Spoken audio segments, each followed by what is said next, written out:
बिस्मिल्लाहिर्रहमानिर्रहीम अस्सलामुअलैकुम वरहमतुल्लाहि वबरकातुहू। स्टूडेंट्स, हम class 11th chapter number 1 discuss कर रहे हैं, जिसका आज हमारे पास टॉपिक है प्रिसीजन एंड एक्यूरेसी। ये टॉपिक एमसीक्यूज़ के पॉइंट ऑफ व्यू से बहुत इंपॉर्टेंट है और याद रहे कि अक्सर स्टूडेंट्स को ये टॉपिक मुश्किल लगता है, लेकिन हम ये टॉपिक आपके लिए आसान बनाएंगे। शर्त यह है कि वीडियो लास्ट तक ज़रूर देखें और पूरी तवज्जो के साथ इसको समझने की कोशिश करें। तो स्टूडेंट्स, प्रिसीजन और एक्यूरेसी का वर्ड फिजिक्स में तब यूज़ होता है जब हम कुछ मेजरमेंट्स लेते हैं। जब भी हम किसी फिजिकल क्वांटिटीज़ की मेजरमेंट्स लेते हैं तो तब प्रिसीजन और एक्यूरेसी का वर्ड यूज़ किया जाता है। अब प्रिसीजन क्या है, एक्यूरेसी क्या है, इसको हम जानने की कोशिश करते हैं। सबसे पहले जी प्रिसीजन, कि a measurement is said to be more precise if it has less absolute uncertainty. कि याद रहे कि एक मेजरमेंट ज़्यादा प्रिसाइज तब हो सकती है जब उसकी एब्सोल्यूट अनसर्टेनिटी क्या है, लेस है। अब ये एब्सोल्यूट अनसर्टेनिटी क्या है, ये बेसिकली लीस्ट काउंट ही होता है। अब लीस्ट काउंट क्या है, ये हम प्रीवियस टॉपिक में डिटेल में डिस्कस कर चुके हैं कि एक इंस्ट्रूमेंट जिस छोटी से छोटी वैल्यू को मेजर कर सकता है वो उसका लीस्ट काउंट कहलाता है। ठीक है जी। अब स्टूडेंट्स, हमने इस प्रिसीजन को ज़्यादा आसानी से अगर समझना है तो फिर कुछ मेजरमेंट्स हमने यहाँ पे कंसीडर किए हैं कि हमने लेट करें कुछ मेजरमेंट्स लिए जिसमें 1.1, 1.2, 1.2 सेंटीमीटर की रीडिंग्स शो की गई है। अब इन मेजरमेंट्स पे अगर आप गौर करें तो ये वैल्यूज़ आपस में बहुत करीब हैं। मैं दोबारा रिपीट कर देता हूँ कि अगर आप प्रिसीजन को ज़्यादा अच्छे से आसानी से समझना चाहते हैं तो फिर देखें कि उसकी एग्जांपल हमने यहाँ पे लिए, कुछ मेजरमेंट्स हमने यहाँ पे मेंशन की हुई हैं 1.1, 1.2, 1.2 सेंटीमीटर। इन वैल्यूज़ को अगर आप गौर से देखें तो ये आपस में बहुत करीब हैं। तो जो डिफरेंट मेजरमेंट्स के बिटवीन क्लोजनेस है यही आपकी प्रिसीजन कहलाती है। जो डिफरेंट मेजरमेंट्स के बिटवीन क्लोजनेस है यही आपकी क्या कहलाती है, प्रिसीजन कहलाती है। तो अब ये प्रिसीजन इन्वर्सली प्रोपोर्शनल होती है लीस्ट काउंट या एब्सोल्यूट अनसर्टेनिटी के। अगर आप एमसीक्यूज़ को अच्छे तरीके से सॉल्व करना चाहते हैं तो ये फार्मूला आपने याद रखना है कि प्रिसीजन क्या होती है, इन्वर्सली प्रोपोर्शनल होती है लीस्ट काउंट के। ठीक है, लीस्ट काउंट कम तो प्रिसीजन ज़्यादा, या एब्सोल्यूट अनसर्टेनिटी जिसकी कम उसकी प्रिसीजन ज़्यादा। अब स्टूडेंट्स, इसको ज़्यादा अच्छे से क्लियर करने के लिए हम यहाँ पे एक छोटी सी एग्जांपल लेते हैं कि देखिए मेरे पास एक वैल्यू है 12.74 सेंटीमीटर और दूसरी वैल्यू है 12.7 सेंटीमीटर। अब यहाँ से भी एक एमसीक्यूज़ बन सकता है कि आपको वो वैल्यू दे दे और आपसे पूछे कि ये वैल्यू को, इस वैल्यू को देख कर बताएं कि ये मेजरमेंट किस इंस्ट्रूमेंट से ली गई है। ये भी एमसीक्यूज़ बन सकता है। तो अक्सर स्टूडेंट सोचते हैं कि यार वैल्यू अगर दे दी गई है, मेजरमेंट दे दी गई है, इससे हमें कैसे पता चलेगा कि ये किस इंस्ट्रूमेंट से मेजरमेंट ली गई है। तो इसको समझते हैं कि देखिए स्टूडेंट्स, पॉइंट के बाद कितने डिजिट आ रहे हैं, 2। तो आपने फौरन मीटर रॉड, स्क्रू गेज और वर्नियर कैलिपर के लीस्ट काउंट पे गौर करना है कि किस इंस्ट्रूमेंट के लीस्ट काउंट में पॉइंट के बाद कितने डिजिट आते हैं। अगर आप वर्नियर कैलिपर के लीस्ट काउंट पे गौर करें जिसका लीस्ट काउंट क्या होता है 0.01 सेंटीमीटर, तो इसमें देखें पॉइंट के बाद कितने डिजिट आ रहे हैं, 2। तो इसका मतलब इस वैल्यू में पॉइंट के बाद 2 डिजिट हैं। तो हम समझ जाएंगे कि ये जो मेजरमेंट ली गई है ये वर्नियर कैलिपर से ली गई है। तो इस तरह से आप वर्नियर कैलिपर के ऑप्शन को सिलेक्ट कर लेंगे। ठीक है। इसी तरह दूसरी वैल्यू क्या है 12.7। यहाँ से भी पूछ सकता है कि ये वैल्यू या मेजरमेंट किस इंस्ट्रूमेंट से ली गई है। तो पॉइंट के बाद 1 डिजिट है तो हम देखेंगे कि किस इंस्ट्रूमेंट के लीस्ट काउंट में पॉइंट के बाद 1 डिजिट आता है। तो अगर आप गौर करें तो मीटर रॉड के लीस्ट काउंट में हमारे पास जो मीटर रॉड का लीस्ट काउंट होता है वो 0.1 सेंटीमीटर होता है। तो इस लीस्ट काउंट में पॉइंट के बाद 1 डिजिट आ रहा है। तो हम समझ जाएंगे कि ये जो मेजरमेंट ली गई है ये मीटर रॉड से ली गई है। ठीक है। अब स्टूडेंट्स, हमने इस वैल्यू और इस वैल्यू में से बताना है कि ज़्यादा प्रिसाइज कौन सी वैल्यू है या कौन सी मेजरमेंट है। तो देखें यहाँ पे भी लीस्ट काउंट देखें और यहाँ पे भी गौर करें। तो दोनों के लीस्ट काउंट पे गौर करें और इस रिलेशन की तरफ आएँ। लीस्ट काउंट जिसका कम उसकी प्रिसीजन ज़्यादा। तो इन दोनों को अगर आप कंपेयर करें, इन दोनों वैल्यूज़ को, तो इनके लीस्ट काउंट भी आपको दिए गए हैं। तो यहाँ पे ये जो लीस्ट काउंट है वर्नियर कैलिपर का ये क्या है, लेस। तो इसका मतलब इसकी प्रिसीजन क्या होगी, ज़्यादा होगी। और इसका लीस्ट काउंट क्या है, इसके मुकाबले में ज़्यादा, तो इसकी प्रिसीजन क्या होगी, कम। तो ये लेस प्रीसाइज होगा, ये मोर प्रीसाइज होगा। इसी तरह स्टूडेंट्स अगर हम एक थर्ड मेजरमेंट यहाँ पे कंसीडर करें जिसकी वैल्यू क्या है 12.743 सेंटीमीटर। अब ये वैल्यू दे के वो आपसे पूछ सकता है कि ये किस इंस्ट्रूमेंट से मेजरमेंट ली गई है। तो पॉइंट के बाद 3 डिजिट हैं तो हम समझ जाएंगे कि स्क्रू गॉज का जो लीस्ट काउंट होता है उसमें पॉइंट के बाद 3 डिजिट होते हैं, 0.001 सेंटीमीटर। तो ये मेजरमेंट स्क्रू गॉज से ली गई होगी, ठीक है। अब अगर हम इन तीनों को कंपेयर करें तो इसका लीस्ट काउंट क्या है स्क्रू गॉज का, सबसे कम। तो इस मेजरमेंट को हम क्या कहेंगे कि ये मोस्ट प्रीसाइज है। अगर हम तीनों को कंपेयर करें तो सबसे ज़्यादा कम लीस्ट काउंट किसका है जी, स्क्रू गॉज का। ये तो लीस्ट काउंट कम तो प्रीसिजन ज़्यादा।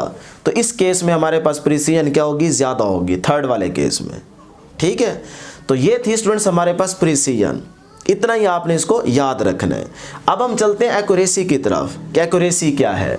तो स्टूडेंट्स एक्यूरेसी को देखते हैं कि a measurement is said to be more accurate if it has less fractional uncertainty.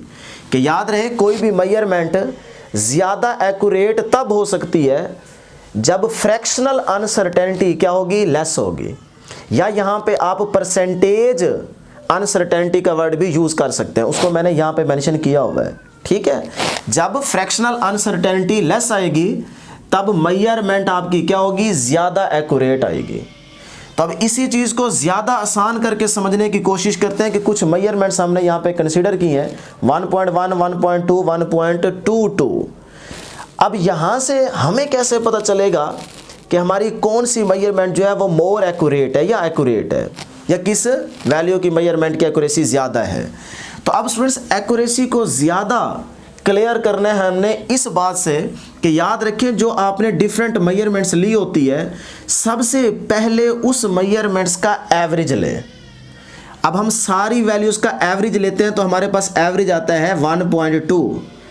अब इस एवरेज मेजर्ड एवरेज वैल्यू और जो एक्चुअल वैल्यू होगी, मीन्स के हमारे पास जो एक्चुअल वैल्यू है जिसको हम बेसिकली ट्रू वैल्यू का भी नाम देते हैं, ट्रू वैल्यू और मेजर्ड एवरेज वैल्यू के बिटवीन जो क्लोजनेस होती है उसको हम बेसिकली एक्यूरेसी का नाम देते हैं।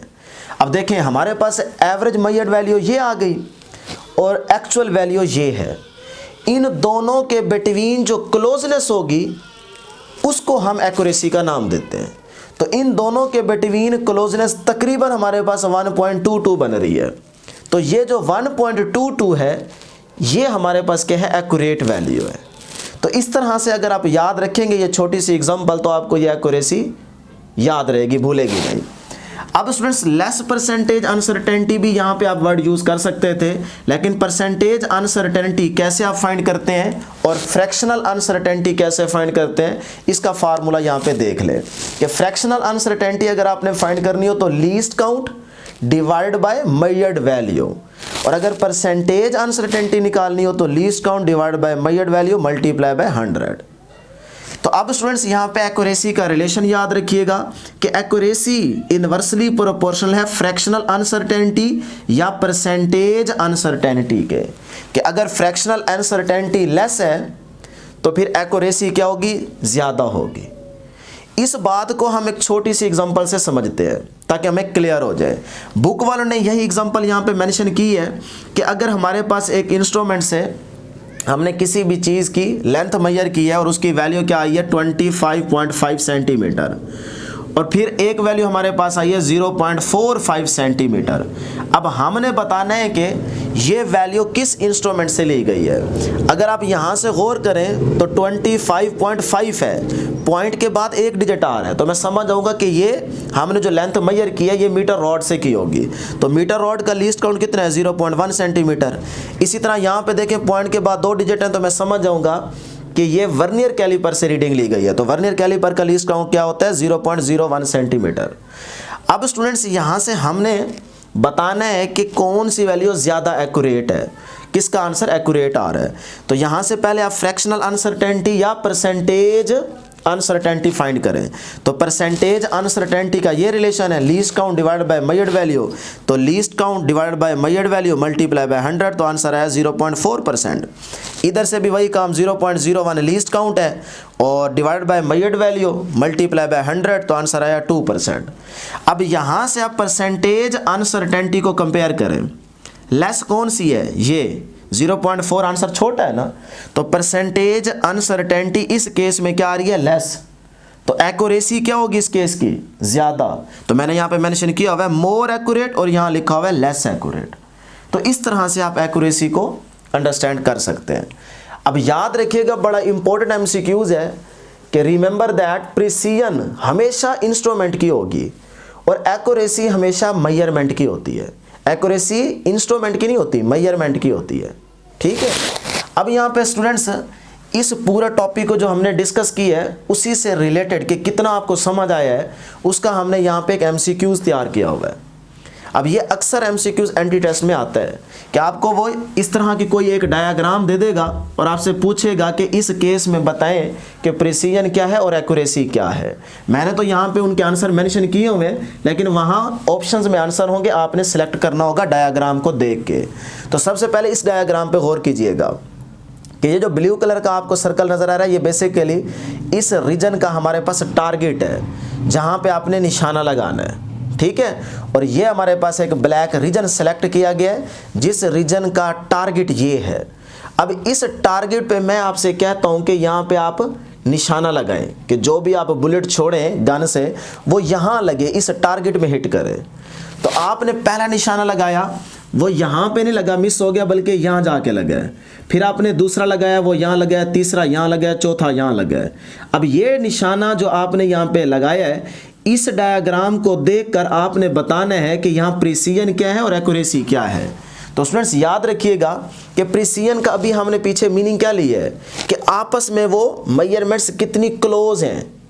Closeness between the different measurements is also called precision, ये हम कह सकते हैं समझने के लिए।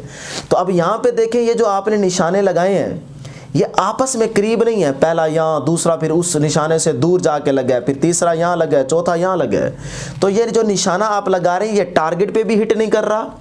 अगर इस टारगेट पे हिट करता तो एक्यूरेसी हाई होती, तो इसका मतलब एक्यूरेसी तो हाई नहीं हो सकती, लो होगी। और प्रिसीजन पे गौर करें तो ये निशाना जो आपने लगाया है, 4 निशाने, ये आपस में करीब नहीं है, दूर दूर है, तो इसका मतलब प्रिसीजन भी क्या होगी, लो होगी। तो आंसर में आप देखेंगे कि प्रिसीजन लो और एक्यूरेसी लो, तो ये वाली ऑप्शन सेलेक्ट कर लेंगे। इसी तरह सेकंड केस सेलेक्ट करें, आपको मैं फिर कहता हूं कि आप फिर से निशाना लगाएं, आप टारगेट को हिट नहीं करते बल्कि आपने फिर 4 निशाने लगाए, वो आपस में ही, पहला यहाँ, दूसरा यहाँ, तीसरा यहाँ, चौथा यहाँ, आपस में वो करीब तार हैं। तो अभी इस केस में प्रिसीजन क्या है, हाई, क्योंकि ये जो निशाना आप लगा रहे हैं ये आपस में बहुत करीब है, क्लोज है। तो closeness between the different measurements पीछे पढ़ के आए हैं, तो इसका मतलब इस केस में प्रिसीजन हाई होगी, एक्यूरेसी लो होगी, क्योंकि आपने टारगेट को हिट नहीं किया।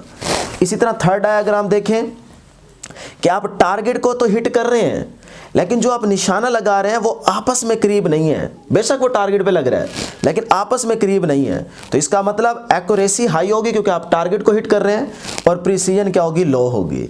इसी तरह फोर्थ डायग्राम में देखें कि आप टारगेट को भी हिट कर रहे हैं और ये जो निशाना आप लगा रहे हैं ये आपस में भी करीब तार है, तो इस केस में प्रिसीजन हाई होगी, एक्यूरेसी भी हाई होगी। तो इस तरह स्टूडेंट्स ये आप एमसीक्यूज क्लियर करेंगे। लास्ट में एक एमसीक्यूज और डिस्कस करते हैं कि which of the following measurement is more precise, कि इन मेजरमेंट्स को आपने देख के बताना है कि इनमें से कौन सी मेजरमेंट मोर प्रिसाइज है। तो ए ऑप्शन है 1.2 मीटर, बी ऑप्शन है 1.2 सेंटीमीटर, यूनिट पे गौर कीजिएगा, और सी ऑप्शन है 1.2 मिलीमीटर, और डी ऑप्शन है ऑल ऑफ दीज। तो आप इन मेजरमेंट्स को देख के बताएं कि इनमें से कौन सी ऑप्शन मोर प्रिसाइज है। तो स्टूडेंट्स इनकी यूनिट पे आप गौर करें, तो अगर आप इस सी ऑप्शन पे गौर करें तो आपको आंसर समझ आ जाएगा। देखिए मिली है ना, मिली यहाँ पे तो है ही नहीं प्रीफिक्स, यहाँ पे सेंटी है, यहाँ मिली है, तो इसका मतलब इसकी एब्सोल्यूट अनसर्टेनिटी क्या आएगी, लेस। तो अगर इस सी वाले ऑप्शन का, क्योंकि मिली है ना 10⁻³ है, तो नीचे 1000 बन जाएगा, तो इसकी वैल्यू सबसे छोटी आएगी, तो इसका मतलब एब्सोल्यूट अनसर्टेनिटी इस सी ऑप्शन की क्या आएगी, लेस। तो अगर एब्सोल्यूट अनसर्टेनिटी लेस होगी तो उसकी प्रिसीजन क्या होगी, ज़्यादा। तो इसका मतलब सी ऑप्शन जो है ये हमारा करेक्ट ऑप्शन होगा, तो इसको आप सेलेक्ट कर लेंगे। तो ये था स्टूडेंट्स हमारा आज का टॉपिक। उम्मीद करता हूँ कि आपको ज़रूर समझ आई होगी। आज के लिए इतना ही, दुआओं में ज़रूर याद रखिएगा। अल्लाह हाफिज़।